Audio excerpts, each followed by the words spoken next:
What's up, everybody? Welcome back. Happy Skews Day to you. It's July 25th, 2023. I'm Trey Crowder. That's Mark Agee. What's up, Mark?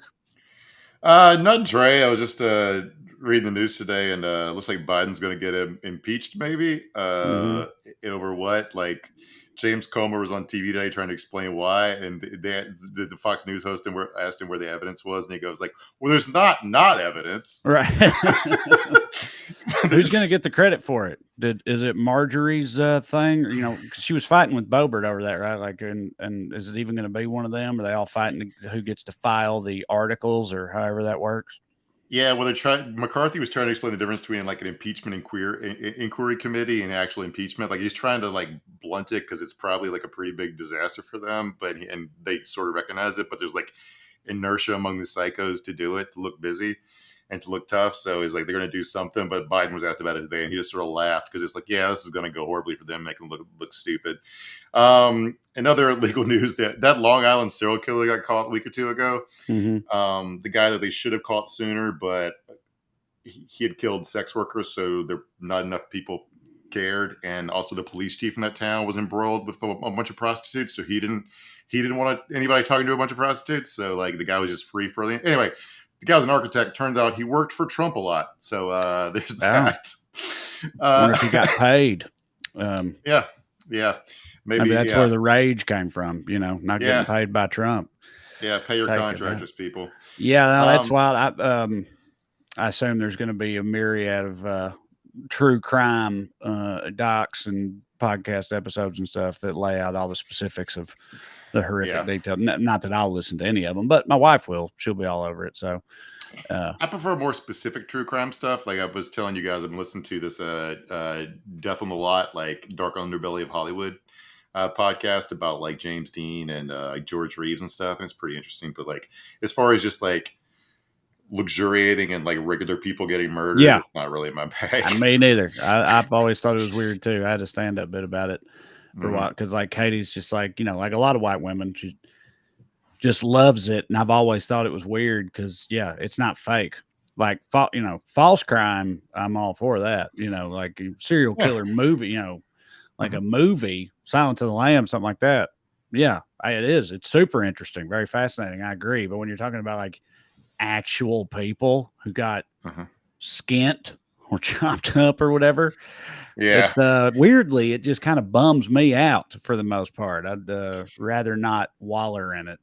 It's also this thing where like it treats serial killers like they're geniuses when it's like the easiest kind of murder to get away with because like there's no connection with there's no connection, there's no motive, right? Yeah, right.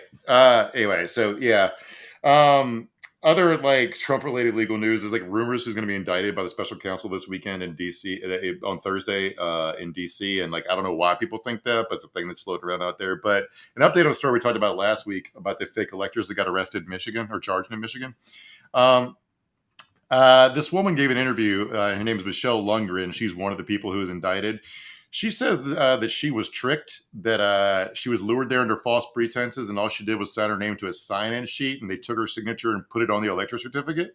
So I'm not sure if she's trying to rube's defense or she's saying she's willing to flip on whoever did that, because I don't think the jury might let you off for whatever, but the prosecutor's not going to let you off just because if you don't say who did that, then you're just still in fucking trouble. Right. But it's pretty funny that like, did you not know what club you're in? Like, yeah, you're there to argue that Trump was the rightful winner of the election. You don't think that these psychos would use you, but anyway, so it's possible Trump or some people around him might have some legal exposure in Michigan as well. Speaking of these fucking right-wing psychos, LeBron James' son, LeBron Jr., they call him Bronny. He had went into cardiac arrest at basketball practice yesterday. He's entering his freshman season at USC. And anytime somebody especially has a heart problem, if they're young, the anti-vax weirdos go crazy on the internet. Yeah. And it was all over Fox News blaming the vaccine for him collapsing. And he's out of ICU. Hopefully the kid's going to be okay. He's only like 19. But like Elon retweeted saying the vaccine causes heart problems, or but you couldn't rule it out. Basically, he's doing that just asking questions bullshit. But that wasn't even really crazy enough for the internet, because the internet went all in on LeBron. This is color for LeBron James doing a ritual satanic sacrifice to get in the Illuminati, which LeBron's already in the Illuminati. Like, Right. he's one of the most rich, successful people on the planet. So, like, he's not Yeah. sacrificing his son to get into a more exclusive club. I thought he was. I thought that he had already. Maybe I'm getting him mixed up with somebody else. I thought he had long been thought to be part of the like Illuminati or whatever. Like him, Jay-Z, Beyonce, Mhm. and a few other ones. I thought that, he was already on their list of people that was in it. Yeah, but the idea that he would like sacrifice his kid so they'll let him and LeBron James, as though they wouldn't roll out the red carpet for King James, obviously. Yeah, there's no club in the world that LeBron James can't get into. I don't know how to bring those Right. people. But I mean, is he going and to be able? Is his yeah, kid going to be able to play again, or did they discover some kind of heart thing? Because that type of stuff happens every now and then, and sometimes I feel like it's because they had some kind of heart issue that had not been previously diagnosed, and then right. and then they're I mean, done after that, which would be a yeah, I bummer. mean, this isn't all that uncommon, which is why even like most high schools have like defibrillators, in the gyms now, on the sidelines for football games, because a lot of times no one's looked at a teenager's heart, but I Right. haven't seen anything about whether they'll play. It's way too soon for that. So it's possible it's a surgical corrective thing, or maybe it needs medicine, or maybe he'll never play again. I don't know, but hope all kids live to adulthood. So let's. And good news. Another update from last week. The Teamsters, UPS drivers, delivery guys won without having to strike. They got a new contract from their bosses, guarantees almost a $3 per hour wage increase this year, and a $7.50 per hour increase over the life of the contract. The big issue with them was getting payout for part-time workers, which they got that up from $16 to $21 per hour. It also makes it harder for them to pay people just as part-time workers when they're working close to full-time hours. They got also guaranteed health and safety stuff like air conditioning in their trucks, which they've been fighting for. The company had said it was that would be too inefficient to not have their guys pass out from heat stroke in the back of the truck. The Teamsters were declaring victory. It's not up to me to weigh on the specifics, but they were super excited about this contract. They called it like basically revolutionary. It was unanimously endorsed by the union's negotiating committee. It still has to be approved by the rank and file later on in the month. One way it's great is because UPS stock dropped a bunch, so the Wall Street psychos were upset about it. So that's but like the media keeps doing this anti-union fuckery stuff, and I'm not one who's like going to. I worked in newspapers, and I know there's no top-down organizing thing where somebody tells you how to frame something or tells you to do this. It's more of like the way the people that cover this stuff, how their brain works. And here's a story from Politico, which is like Politico is one of those news organizations that's has the most like centrist brainworms kind of stuff. Headline, quote, "This is a problem. Biden faces looming strikes that could rock the economy." Yeah, sure. A bad economy would be bad for Biden. The UPS strike would probably affect the economy. No doubt. But the frame on this is like wrong. Like all the problems we're facing, like the fact that workers are standing up and fighting is exactly what the economy and democracy needs. Right. Like you're having a bunch of workers vote on whether or not their employment status is acceptable to them. That is what democracy or social democracy looks like. It's good for America. It's good for, sorry, go ahead. Well, what do you mean having worked in journalism before, you mean it's just like, I don't know. It just is more effective and gets more eyeballs or whatever. If it's like alarmist or something, like it's better to frame things as bad generally just across the board. Also, I have a question. Like, is the publication or the editor or whatever change the headlines or come up with the headlines or suggest the headlines, or it's the person that writes it? Like, does that, the person who the reporter does not write the headline. People think that, but that's not the truth. That's what I thought. Yeah. In the old days, it would be an editor. Like you'd be picking the headline based upon the font size you wanted to use and how much space you had to put it in. Right. You want to get the gist across. But what I'm saying is, like, when people talk about corporate media, like the CEOs calling down to the desk telling people what to write or what to do. Right. In this instance, it's more like the Washington media covers everything from like a horse race perspective about what politicians it helps and hurts. And this just isn't about that. Yeah. Do you know what I'm saying? Like, so like, I just like, I hate but like, if you want to see worst cases of what I'm talking about, where it does look like editorializing, Penske Media, which owns all the Hollywood trades, and Rolling Stone, and also the guy who owns it's a member of this the AMPTP, which is the studio's negotiating organization. Yeah. They've been doing a lot of weird shit. Like the other day, there was an article with an anonymous agent saying his big name actor clients want to go to the picket lines, but were asking for hair and makeup people beforehand and wanted to treat like a red carpet. Now, that guy may or may not exist, but why that's a story is it makes actors look like shit. All right. Right. Yeah. But like, there's another one today. I could kind of buy that, being like the way some actors could be like, at least one of them would be like that. I could see it, but also, I mean, you're right. The reason why it's like not a story in the first place or whatever. Yeah, it is. It's not representative. Funny.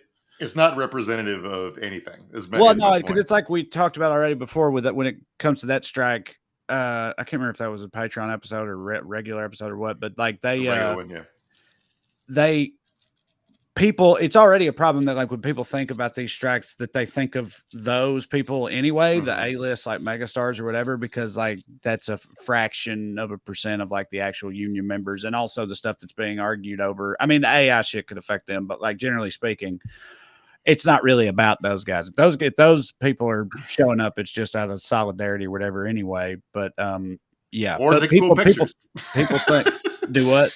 Or to take cool pictures of makeup. Like, I don't know, but like, it's like, that's not the point. People see an actor strike and they think of the actors they know who are these stars or whatever. And they're like, oh, they got it all. They got it made and all this shit. But that's not really appropriate. What I was about to say was there's an article in the Rolling Stone today because Snoop Dogg canceled a couple Hollywood Bowl concerts in solidarity with the writers. And even the headline said, which has nothing to do with any of these strikes. Now,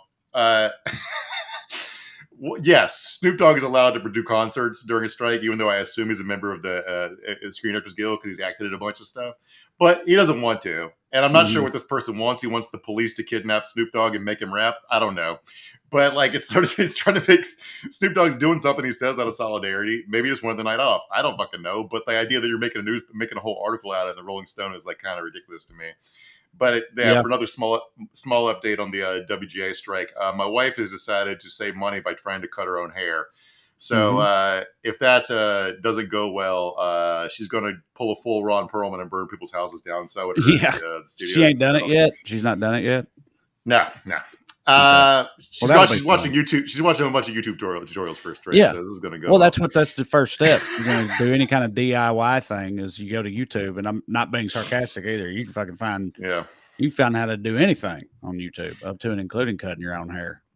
Yeah. But as far as like, I found this interesting today. Hakeem Jeffries, the minority leader, the leader of the Democrats in the House, came out today and said he announced the Democrats raised the wage act, which would gradually lift the minimum wage to $17 by 2028. So it sort of, to me, was a sign of where the wind's blowing as far as labor and stuff's going. Now, I don't have any specific brief about what the number should be, about how fast should be raised. And I understand small business people would, say they would struggle with a minimum wage jump from $7.25 to $17, although in a lot of states it's like 11, 12, 13 already. Yeah. A lot of cities have $15 minimum wages. But more is better, even if it's not that high. But I thought a centrist Democratic leader saying that was a big deal to me because Bernie was basically called a communist for wanting it to be 15 3 years ago. Right. And this isn't my joke. It's a joke I saw the other day, but like in the last 20 years, we've had 2 minimum wage increases in 3 Willy Wonka movies. So I think we can raise it a little bit. Yeah. That's good. All right. Continuing on with us as always is producer Matt. This is Weekly Skews. Before we continue, I want to remind you of a few things. Of course, Matt, I'm about to surprise you with one. I didn't tell you about this, but anyway, so don't worry about it. We don't have a graphic. It's okay. But the first thing is, if you want to see me perform live, go to TreyCrowder.com. I'll be in the Midwest this week, Omaha, Kansas City, and Des Moines, and Connecticut, and upstate New York, and all over the place after that. It's going to be fun. Come and see me, TreyCrowder.com. Number 2, you can watch my special Damn Boy on YouTube. But also on TreyCrowder.com, you can find a link to pre-order a book that's coming out that me and Corey Forrester, senior Georgia correspondent, that we wrote together called Round Here and Over Yonder. Look at that. Oh, my God. He had a damn graphic. Look at that. You can't catch this bitch unawares unless it's a video you need to play. But you're doing great, Matt.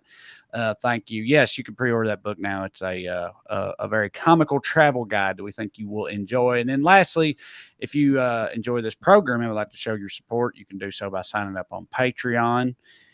weeklyskews.com/more or go on Patreon, look me up. Either way works. $5 a month gets you access to full-length bonus episodes. So we cover things we don't get to in the main show, things that come up in between, or just stuff we want to talk about. We're having a lot of fun with it. We hope you will consider signing up, getting some more skews in your life, and supporting the show in the process. That's weeklyskews.com/more.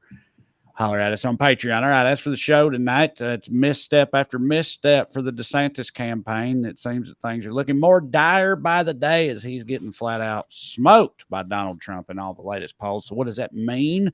What kind of actions are they going to take? Is any of it going to matter? We'll talk about it all a little later. But first, the Daily Dumbass. Matt, graphic, please.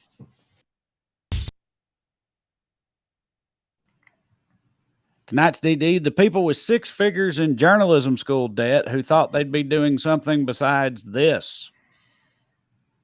Hit it, Matt. I'm speaking out against the movie of the summer. What woke messaging is Barbie hiding? Find out tomorrow on Jesse Waters Primetime. I'm speaking out. All right, so you might have heard there's a Barbie movie out. Yeah, I did hear that somewhere. You might all have also heard it's super woke, although no one can really say why, and the right-wing psychos sort of like disagree about why it is, and we'll get into that a little bit. Some of them actually think it's a conservative message movie. I've saw people say it's actually deeply conservative because it's about family and like traditional gender role. I don't know. I haven't seen it. Not sure I will until at least it hits streaming. My wife wants to watch it, but like, it is just interesting to me that like how pop culture obsessed like right-wing psychos in this country are, because like I was just trying to imagine like Joe Biden commenting on a movie out right now. Like, what if Biden gave a speech about the Barbie movie? Like, that would be generally like just it would like jar me. Yeah, like why is he talking about this? But they, I haven't seen it either, and I haven't like kept up with all their outrage, but I've seen bits and pieces of their outrage about it, and I know that it's like, obviously there's all these different Barbies, and it's a very diverse array of Barbies, and one of them's trans and one of them's black and one of them's this and that and all this other stuff. But it's like, that ain't like Barbie's always done all that, right? Like, you know what I mean? Like Barbie's the toy line has always had every type of Barbie you could want, including like ethnic background, and you probably get Catholic Barbie, Jewish Barbie, I don't know, but like that's always been part of the deal. And also that it's like, it's it's misandrist, they say, like it hates men, or it's a man-hating movie, which I assume means it's got some like feminist whatever themes in it. And it's like, it's a fucking Barbie movie. I don't know what you're gonna get like you're gonna get irate over like a girl power message in a Barbie movie. Like, what did you think was gonna happen? Like, why are you even watching it in the first place? Like, it's just, I know Ben Shapiro got all upset about it. He like, put an hour-long video out talking about how it was, the death of America through wokeness or whatever. So, but yeah, you're right. It's all just so ridiculous and absurd. He did like a 43-minute YouTube review of Barbie. Right. And the movie itself is 2 hours. Yeah. He promoted that video by throwing a bunch of Barbies in a trash can, pouring lighter fluid on them and setting them on fire. Now, to be fair to him, which I hate doing, it was obviously an over-the-top joke, and he knew it was that. Okay. But like, why you're putting children's toys in a garbage can and burning them, and everyone else and you're the normal one. Right. It's like, but like Ted Cruz has like made this his latest cause. Like, he's been on like 20 different cable shows talking about this. Cruz does this shit all the time. And if you remember, he like went on the floor of the House and read Green Eggs and Ham. He's gone to war with Big Bird, like literally. This is a guy who originally made his name before he ran for Senate when he was Texas's Solicitor General, arguing from the Supreme Court that there's no constitutional right to jerk off. Just a fucking deeply weird dude. Like, that's when Texas was trying to make sex toys illegal. He's trying to say, there's no right to jerk off. Which, like, do you know how much the landslide you'd lose if that was like, I know your main campaign? Do not, don't come after jerking off, bro. What are you thinking? Yeah. But Cruz is like, he's all over the place on it. But like, there's sort of an international incident here, because there's a map on the screen in Barbie for like 2 seconds. that is sort of Asia, but not. It's like drawn cartoonishly, and there's like a dotted line in the middle of the ocean, which there's a Asian geopolitics are crazy. Like there's like something called the 9-dash line, which China claims like basically all control of all the South Pacific or the South China Sea, which Vietnam also claims control of, and so does like some other countries. So like there was a dotted line in the middle there. So Vietnam, like Ted Cruz's take on that was this is kowtowing to China. It shows Hollywood bowing to China, which is stupid because it's a cartoon map no one thought about. Like I've never been a part of a production that would put that much thought into a Barbie map. But like, but Vietnam banned the movie for the same reason. So I just want to point out that Ted Cruz is in absolute agreement with some communists. All right. Also, a lot of the times the stuff that they'll take out of movies and stuff to air in China is like the same type of shit that they get mad about here for being woke. Meaning like if there's a gay kiss or something in it, you know what I mean? Something like that, or an interracial kiss or something that China don't like that. So they'll take that out to put in. It's the exact same type of shit that they bitch about here too. I mean, like Hollywood is actually bowing less to China than it used to, but yeah, there's market reasons why they do that. So China, I think only lets in like 32 American movies a year. So it's fierce competition to see what they let show in their theaters. So yeah, if you can get a leg up by like say Top Gun Maverick not having the bad guy be China and have it be some fictional made up country, then that's free money. I think Top Gun Maverick didn't get let in China anyway. But so the 2012 version of Red Dawn, they made the bad guys North Korea, so you had North Korea invading America instead of China because they wanted to have access to that market. Like they do shit like that all the time. It does exist, but there's less of it than it used to be. And why get mad at them over this for a Barbie movie? But like, so let me quote here from a guy. This is Dan Dresner, professor of international politics at Tufts University. In case you think it's just me that thinks Ted Cruz is stupid, the cartoonish image from the film is a nonsense map. There are squiggles and arrows and hashtags and dotted lines all over the damn place. To the extent that the map is supposed to depict the Pacific Rim, the dotted line is nowhere close to where the actual 9-dash line is. Also, there aren't 9 dashes in it. There's like 7.5. But like, they just want to be mad at it. And like, because of the strike, no one's allowed to do red carpets and stuff. So like the Barbie premiere, I guess because of his wife's connections or whatever, Matt Gaetz was at the premiere. If you have this picture of him at the red carpet, Matt, throw it up there. So Matt Gaetz was invited to the Barbie premiere, was one of the most famous people there. And then when they came out, his wife urged people to boycott it. After that, while walking out of the theater where they saw it at. Sorry, I know I should know this, but you said his wife's connections. What are they? He married into a rich family from Southern California. I forget what a family actually does, but like I don't know why Warner Brothers is Barbie Warner Brothers. I think it is. Why they would invite Matt Gaetz? I have no idea. Who fucking knows? But like, yeah. But her complaint was that Ken's testosterone is disappointingly low. Of course, Ken's testosterone is low. He literally has no balls. Right. That's what I'm saying. Like they thought like Ken would be telling Barbie to get back in the kitchen or something in this movie, that Ken was going to be like an alpha male running the show in the Barbie movie or whatever. Like I think he kind of does. I think the plot of the movie is that the Barbie universe is matriarchal and they go out in the real world and discover it's like men are in charge, and Ken gets inspired and goes back and tries to put men in charge of Barbie. That's my loser. I haven't seen it. I don't fucking know. Maybe I'm wrong. But like people went and counted how many times they said the word patriarchy in the movie, which is a really fun way to enjoy movies. Take a notebook and make a tally every time they say the word patriarchy. Right. I think it was 10. But like Piers Morgan, the fucking guy looks like a bullet ham. British blowhard. Yeah. He wrote this story in a British tabloid. If I made a movie that treated women the way Barbie treats men, feminists would want me executed. I got bad news, Piers. Feminists would like to see you executed anyway. I don't understand. Like, isn't there real shit to talk about? At least they're not going after trans people with the real estate they're using to do this. But of course, like you said, there is a trans actress in the movie playing one of the versions of Barbie. But Pierce says that there's this is in a Barbie land with a myriad of other Barbies who tick every possible woke virtue signaling box. Barbie's also, that's what Dr. Barbie and shit was about. I know. Like, right. I don't fucking know. That's what I'm saying. Yeah. Like that was always a big part of the Barbie thing. I thought was supposed to be like, that Barbie's an astronaut, all this stuff. Like little girls can be astronauts. You know what I'm saying? Like, right.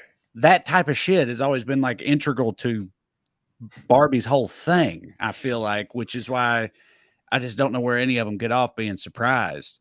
And if you're a man who gets like genuinely offended by like any form of entertainment, like ripping on men comedically, then you suck.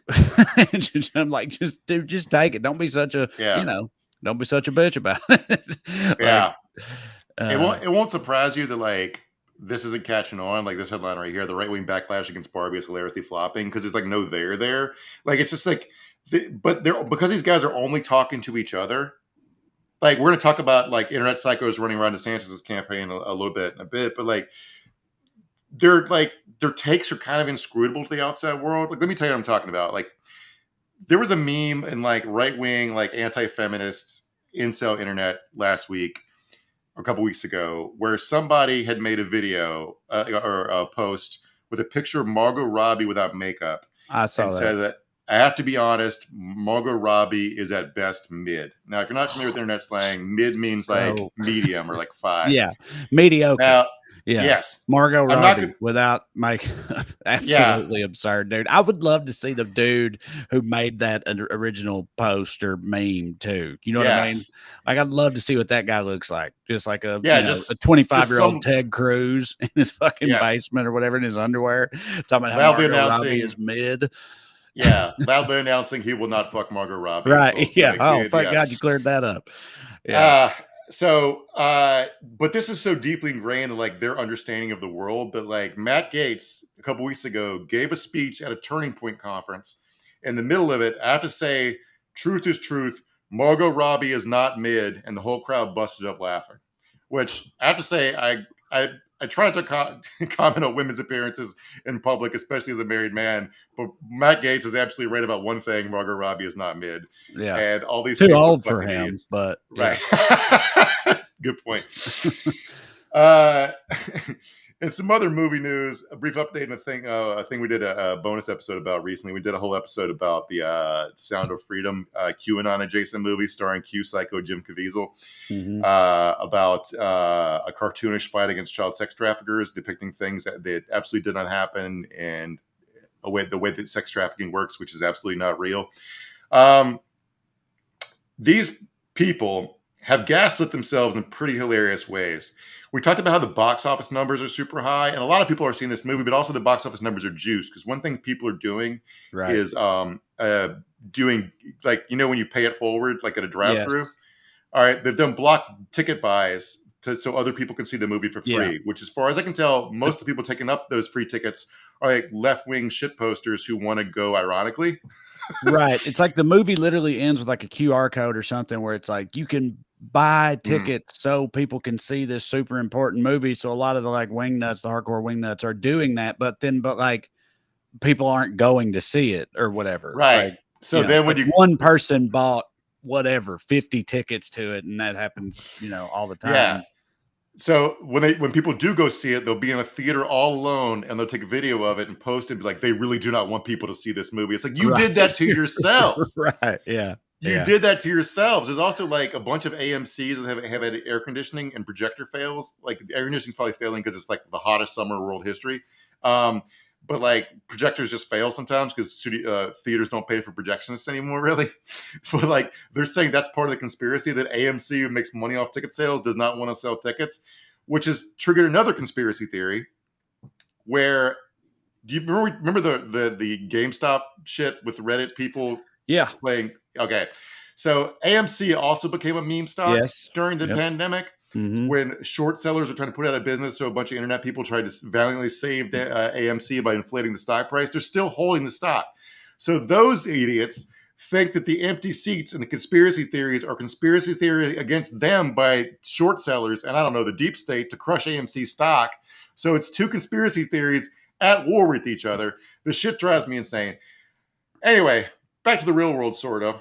The movie's about Tim Ballard, and it valorizes him as some like action hero type dude, even though he's not that. For brief reminder, he runs a group called Operation Underground Railroad, which stages, sort of like Navy SEAL raids on places kids are ostensibly being held, but like sort of a lot of that doesn't. I don't want to go back through the whole episode we did, but a lot of that's sort of fake and staged. But he has been forced out of Operation Underground Railroad, whether this movie making him out to be a hero is still in theaters, because there were essentially HR complaints lodged against him by an employee who he traveled overseas with and then read between the lines, I guess, allegedly hit on or tried to have sex with. Mhm. And while she was like, not in her home country in a way. So what I'm saying is he sex trafficked an employee. Right. Yeah. And QAnon's still looking for the guy who did this. Yeah. All right. Yeah. Things are silly out here. Sillier every day, it would seem. But everybody's cool with Oppenheimer, right? Except for maybe the all the people he killed. The Japanese, yeah. Yes. Yeah. Yeah. To be fair to Oppenheimer, like his whole take was like, the science is going this way. It's going to get invented. We should be the ones in control of it. Invent it. Yeah, I felt like that was. I mean, that as somebody who used to work in Oak Ridge, right after that happened, we heard that type of shit all the time, and it was always presented as, like the scientists involved. It's not that they just had a hard on for, blowing up cities. They were like, it's just, this is going to happen. It needs to be our side that does it. Anyway, let's talk about Ron DeSantis, I suppose. All right. So a lot has been going on in DeSantis world this week, in the last week or two. Basically, his campaign's failing, but he's still pressing harder into his psychotic governing style. So it's more like, how fast is he going to lose, and how many people's lives is he going to like destroy or end in the pursuit of like power, because he thinks he needs to look like more of a psycho to win a Republican primary, which I'm not quite sure that's exactly an accurate take, but it seems to be his. So I want to talk about some more damage he's done recently and the state of his campaign. So here's some polls from Fox News on Sunday. Fox News, by the way, has been trying to make DeSantis happen. There's no reason to believe these polls are skewed in anyone's favor but DeSantis's. So he looked at Iowa and South Carolina, and both he's behind Trump by more than 30 points. In Iowa, he's in second, but only 5 points ahead of Tim Scott and only like 8 ahead of like Vivek Ramaswamy. In South Carolina, he's in third place. Nikki Haley has 14 points to his 13, and Tim Scott is also from South Carolina, just like Nikki Haley is at 10. So I wouldn't be surprised if DeSantis finishes fourth or fifth there, because I think Ramaswamy's at 8. So basically, he should quit and go home. Right. Clearly. Well, how much of that do you think, just prognosticating a bit here, or speculating rather, like, we've talked about this before with like Trump and DeSantis. It's like, on the one hand, I think this is all hilarious because I hate Ron DeSantis and this is very funny to me. And you got Schadenfreude watching him, crash and burn and all that. But on the other hand, Trump is up by 30 points. Now, it's the Republican primary we're talking about. It's not like it's the general election or whatever. But like, how much of it do you think is like, if DeSantis is absolutely fumbling the shit out of this thing, like for sure. And how much of it is, do you think, about him versus Trump? Like if he was like competent or whatever, if he was what they had hoped he would be, would it be any different, or is the Trump, cult still just that strong? Like, how do you parse out the takeaway from the whole thing? It's interesting to me because he kind of has a case of Democrat brain, where like, what I mean by that is like, he thinks political reality is what it is and he can't change it. Like if he was actually running against Trump, like it might be different. Like he might, like if he actually tried to change people's minds, but instead he's like soft criticism of Trump. Like, I believe in everything Trump did. I just want to do it slightly more effectively. It's like, that's not going to do it, but like, I'm glad he's losing because I think he fucking sucks. Me too. It's like, I don't like arguing over hypotheticals about like, who would do better than general. The polling I've seen says DeSantis would do better against Biden in a general election. But of course, the national audience doesn't really know DeSantis like that yet. So I don't really know if that's fair. But anyway, DeSantis does know that things aren't going badly. Like just today or last night, he let go of more than a third of his campaign staff. Part of that's because he's running out of money, and part of that's because they fucking suck. But let's start with the running out of money part stuff. One reporter posted this earlier. One GOP operative snipes to me, quote, DeSantis has fired 40 plus people because he and the first lady refused to fly Delta or American to Des Moines and Manchester. They're using private jets to jaunt all around the country, which isn't normal for a presidential candidate. Most of them do fly commercial. So it is a money thing. Like that makes it sound like it's a money thing. Like if he would fly commercial, he could afford to keep these people, but he's firing them because he's running out of money. And he wouldn't presumably be running out of money if he was doing, better. Yeah, he's also refused to do a lot of, like, he did an interview with Jake Tapper last week, which is like free media with a wider audience, but instead he's been trying to do smaller, like he did his campaign launch announcement on Twitter. Remember we made fun of it? Mm-hmm. Like, it's just like galaxy brain shit where if he knew how to talk to a regular person, he would know it wouldn't work. But like, he, instead of doing anything to talk to regular people, which he absolutely hates doing, they're spending like $300,000 of campaign funds per night on renting ballrooms and having big fancy parties to like woo donors who also don't like him. But like, if he was any good at wooing, he would have a single congressional endorsement, which he does not yet. Not one of the over 200 psycho Republicans in the House have endorsed him or the 49 senators or 50 senators or whatever it is. Everybody hates this motherfucker. And when I say everybody hates him, I include his employees. Here's his track record of his staffing woes. When he was in the House, he had one of the highest turnover rates in Congress. No senior aide from his 2018 race still works for him. He's fired so many staffers as a governor that some have formed a support group where they get together and talk shit about him. All right.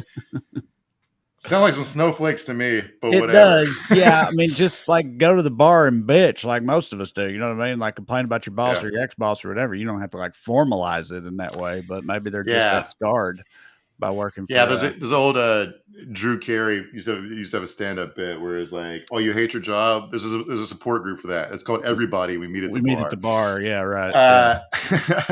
But in DeSantis' defense for firing people, like, they do fucking suck. The problem is that he's the one that hired them. Like, remember that video we talked about Pete Buttigieg's response to it because we couldn't show the video because it got deleted, about that homoerotic, homophobic video that he made. Turns out that wasn't just something someone on the internet made and they reposted it. That was made in-house. All right. His staff made that. They thought it was a good idea, and they tried to launder it through an outside Twitter account to make it go viral. So, it did go viral, but not in the way he anticipated. Right. To briefly remind everybody, it was basically like it like ripped on Donald Trump for like being humane about gay people or trans people or whatever. Pretty much it showed like Donald Trump being like, yeah, I'll treat gay people equally. And it was presented as like, can you believe he said this? He's gone woke. DeSantis will crush the gays. I mean, it didn't literally say that, but that's pretty much the gist of the whole thing. And it was all intercut with like oiled up gladiators and all this homoerotic shit. It was really weird. And Patrick Bateman and Achilles from the movie Troy. It was very weird. But anyway, so he made his campaign, and I'll skip ahead to the reveal here because we're running out of time. This was also made in-house, it turns out. They made another really weird video that went viral this week that they tried to delete off the internet because everyone fucking hated it so much. We have to play it without the music. We'll just play a little bit of it. Matt, no sound. We'll tell you why.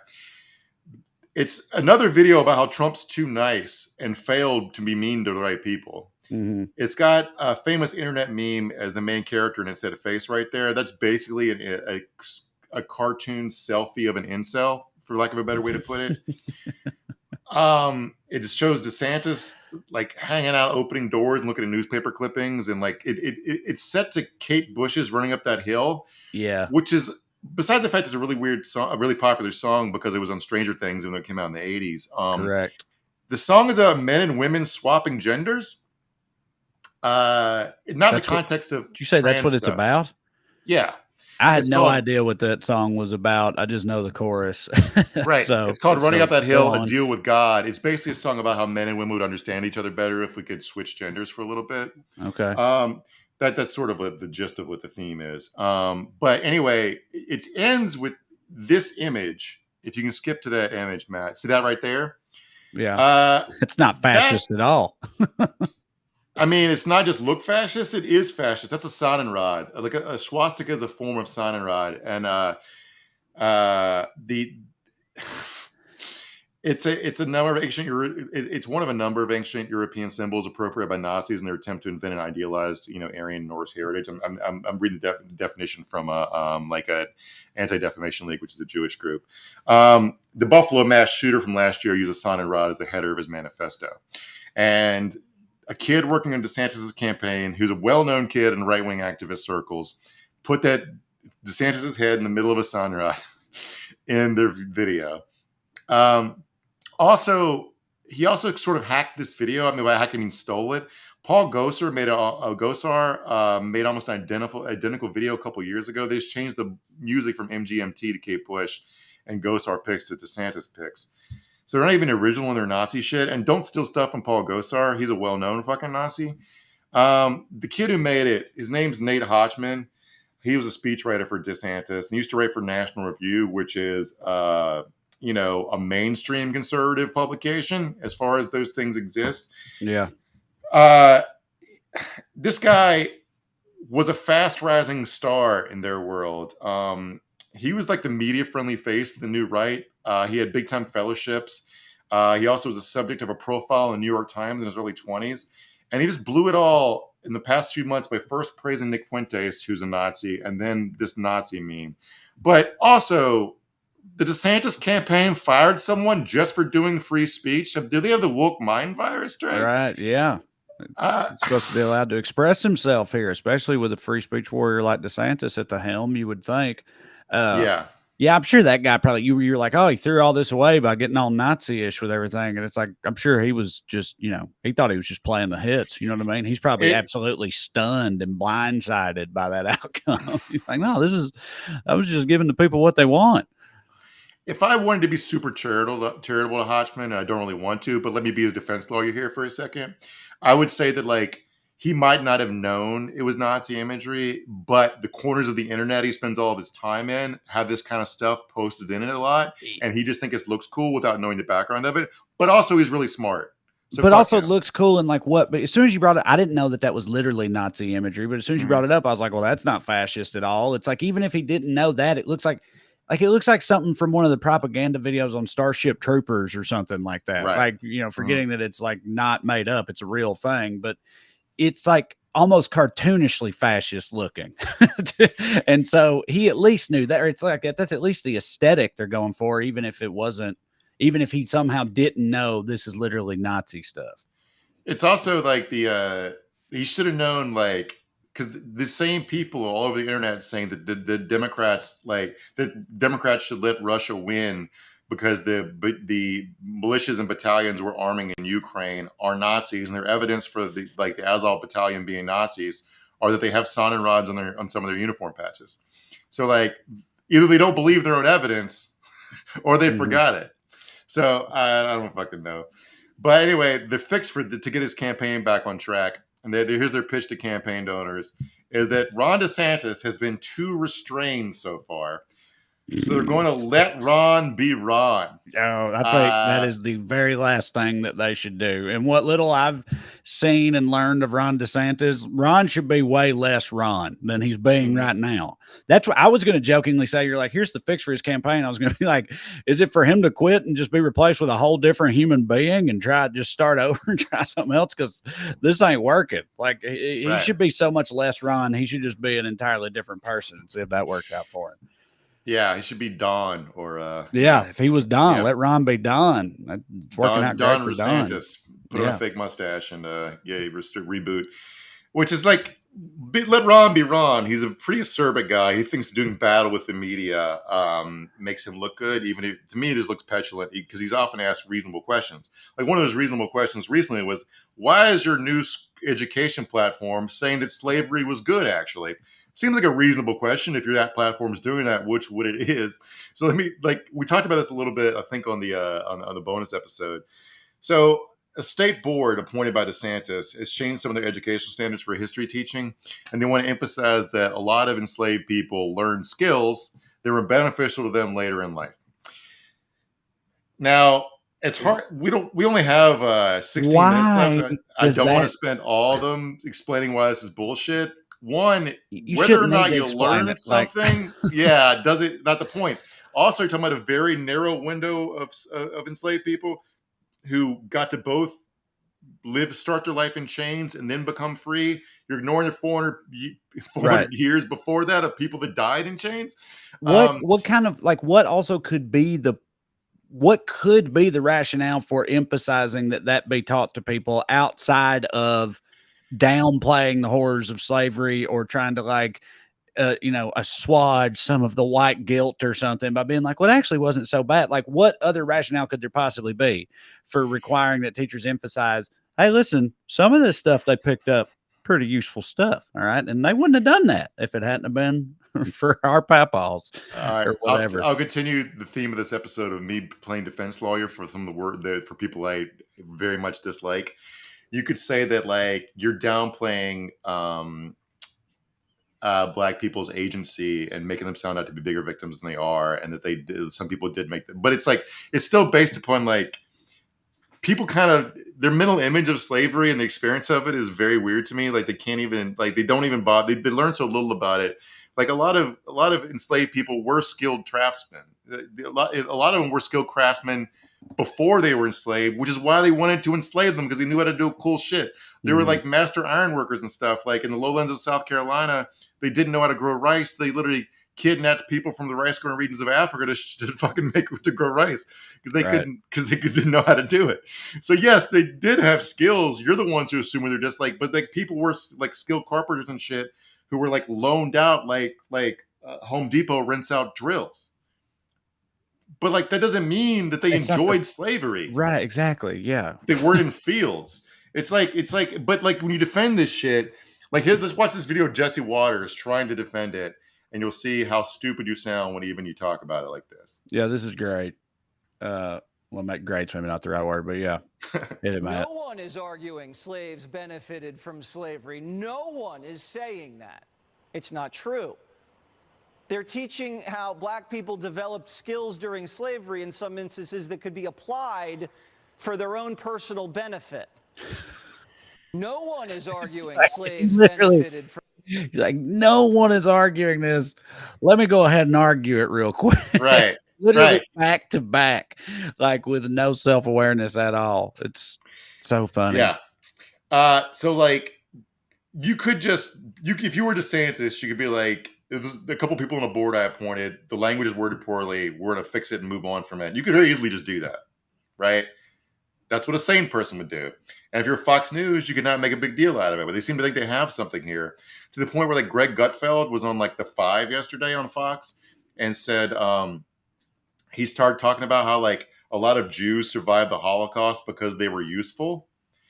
And like, are you saying work makes you free, bro? Yeah. Like, what are you fucking saying? It's like, yes, a lot of Nazis did keep a lot of Jewish people alive to use as slave labor. It doesn't mean it's good to know how to be a slave. It also it's like there's also another interpretation of that. I feel like that it's like, so to all you lazy poor people out there, let that be a lesson to you. All right.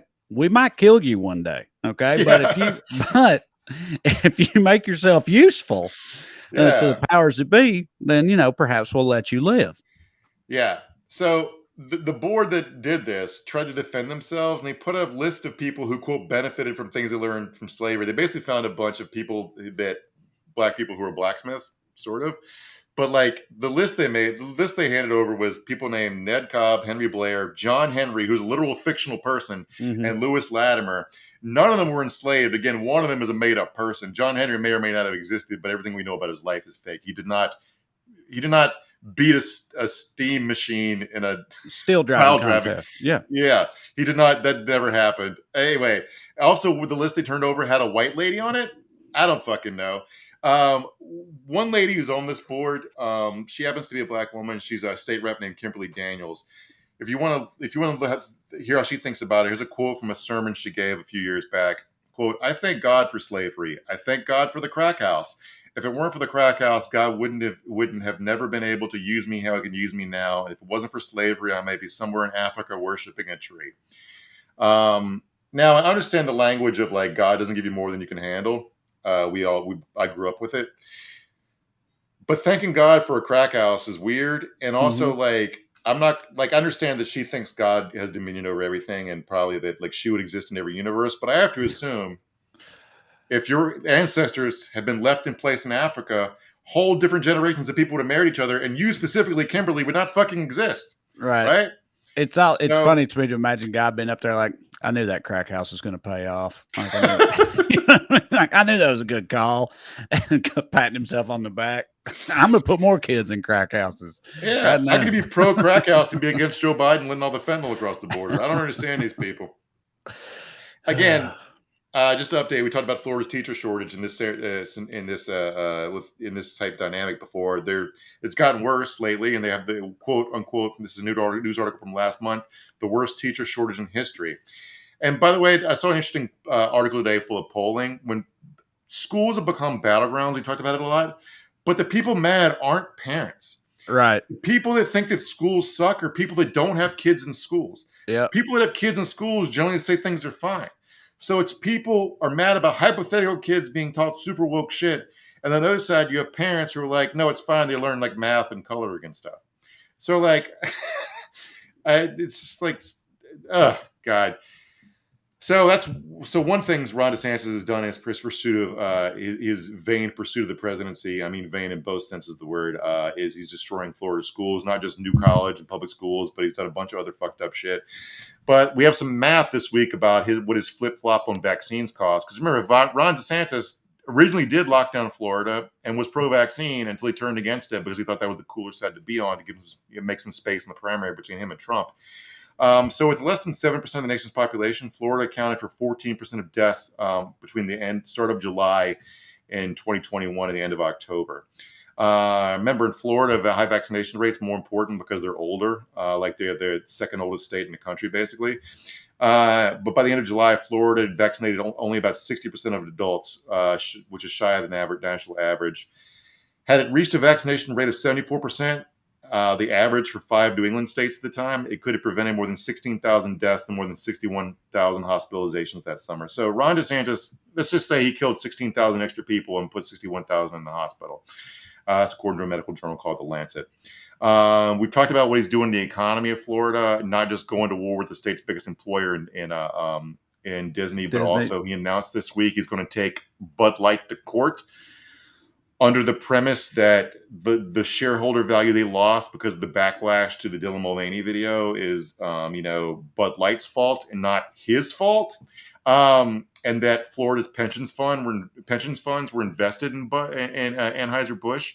But my thing is, if you know your state workers' pension funds are invested in a company, maybe don't actively drive their stock price down with your harebrained bullshit. We've brought up before Florida's worker shortage because of his fascistic immigration policies, where all the migrant workers are leaving for Georgia. I saw this article. This guy named Rick Roth, who owns a sugar plantation and is also a state legislator, was speaking at a Hispanic Ministers Conference a couple weeks ago, and he said farmers are mad as hell about this. Apparently not realizing that he voted for it, not understanding what it would do. Mm-hmm. But it's not just Florida's immigrant workforce is disappearing. The state workforce is decimated. Not just teachers, but as of October of last year, 28 of 29 state agencies has percentages of vacant positions in the double digits. The Department of Education, Department of State, the Agency for Persons with Disabilities, and the Department of Elder Affairs, probably pretty important in Florida, said about 1 in 4 jobs are open. The Department of Veterans Affairs was hollower with 39% of positions empty. All those are older veterans. Like, Florida is basically the land of old veterans. Mm-hmm. And he's destroyed the fucking state government. It's not just his state campaign and the people that have support group meetings when they quit his working for him directly. Nobody wants to work for the Florida state government out of this motherfucker. Right. And the state's still going to be there when he's term limited out or whatever, or leaves to be Donald Trump's secretary for the Department of Weird Perverts. Yeah. Well, maybe. I don't know. It might sink before then or get, flooded or made much smaller since, things are ever worsening on the climate front and whatnot. But either way, not good what he's doing down there. Matt, if you want to find some comments and stuff, throw them up there if you got some for us. Briefly do this one last, because it's not just retired veterans that DeSantis is whose lives he's ruining. So he reopened like the State Guard, which is like a state military unit that reports directly to the governor, saying that the Biden administration wasn't responding like the Florida hurricanes and stuff faster. So a bunch of people signed up. They thought they were signing up for like a FEMA workforce, or they're going to wear khakis and blue polos and hand out water and help people get their power back on. But he made them march around and start doing drills and train with weapons to crack heads and shit during civil unrest. So a bunch of them tried to quit. This Marine veteran complained about leadership and tried to leave, and they kidnapped him, put a black bag over his head, and put him in a van. so he couldn't tell people about it. He currently has kidnapping charges filed against leaders of this thing. These are people who wanted to help their neighbors, and Ron DeSantis tried to turn them into, again, the infantrymen from Starship Troopers. So, yeah, fuck this guy. Fuck this guy. Well, at least he's getting whooped up on. Aaron Streeter says hit like because Matt's the GOAT. I mean, yeah, I see what you guys are doing, playing into Matt's sensibilities here, or playing, trying to play him like a fiddle, and it's working. Doing great.